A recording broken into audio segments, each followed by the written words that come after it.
প্রধান উপদেষ্টার সাথে তারেক রহমানের বৈঠকে সমসাময়িক গুরুত্বপূর্ণ বিভিন্ন বিষয়ের সমাধান হবে বলে আশাবাদ ব্যক্ত করেছেন বিএনপি মহাসচিব মির্জা ফখরুল ইসলাম আলমগীর।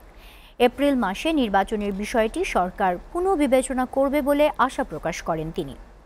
আর দলটির সিনিয়র যুগ্ম মহাসচিব রুহুল কবির রিজভী জানান, ক্ষমতা হারিয়ে দিশেহারা আওয়ামী লীগ অস্ত্র নিয়ে আবার রাস্তায় নামতে চায়।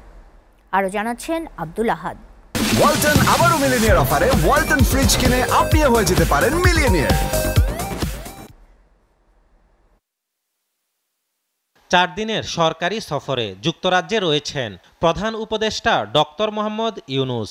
আগামী 13 জুন লন্ডনের একটি হোটেলে বিএনপির ভারপ্রাপ্ত চেয়ারম্যান তারেক রহমানের সাথে সাক্ষাৎ করার কথা রয়েছে প্রধান উপদেষ্টার। আপনার চ্যালেঞ্জগুলোকে বর্তমান প্রেক্ষাপটে দুইজনের সাক্ষাৎকারটি টার্নিং পয়েন্ট হতে পারে বলে মনে করেন বিএনপি মহাসচিব মির্জা ফখরুল ইসলাম আলমগীর।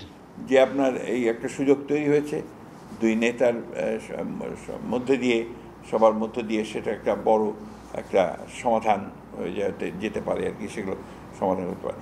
এক মুহূর্তের মধ্যে বাংলাদেশের সব সমস্যার সমাধান হয়ে যাবে এটা মনে করার কোনো কারণ নেই। 15 বছরের একটা ফ্যাসিস্ট রুল আওয়ামী লীগ সব ইনস্টিটিউশনকে ধ্বংস করে দিয়েছে। গুলশানে বিএনপি চেয়ারপারসনের রাজনৈতিক কার্যালয়ে সাংবাদিকদের তিনি আরও বলেন, জনগণের দল বিএনপির বিরুদ্ধে ষড়যন্ত্র ও মিথ্যা অপপ্রচার চালিয়ে দলকে শেষ করা যাবে না।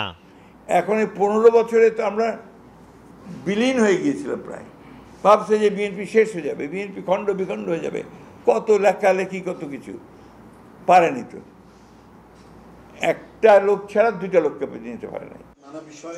এদিকে সাবেক রাষ্ট্রপতি আব্দুল হামিদের দেশে ফেরার বিষয়ে নয়াপল্টনে সাংবাদিকদের প্রশ্নের জবাবে বিএনপির সিনিয়র যুগ্ম মহাসচিব অ্যাডভোকেট রুহুল কবির রিজভী জানান, বর্তমান সরকারের কাজে জনগণের মধ্যে যাতে সংশয় সৃষ্টি না হয় সে বিষয়ে নজর রাখতে হবে।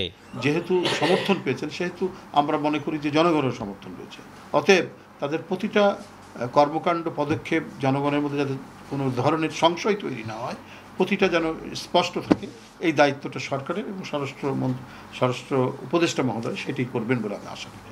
করোনার প্রাদুর্ভাব বৃদ্ধি পাওয়ায় সবাইকে সচেতন থাকার পরামর্শ দিয়েছেন বিএনপির এই সিনিয়র নেতা। এটির নাম বলা হচ্ছে কোভিড ওমিক্রন XBB। আগের ভ্যারিয়েন্টগুলোর তুলনায় ভিন্ন ও বিপজ্জনক। আমার বলার উদ্দেশ্যের কারণ মানে এটা জনগণকে সতর্ক করা দলের পক্ষ থেকে। আব্দুল আহাদ, এসটিভি, ঢাকা।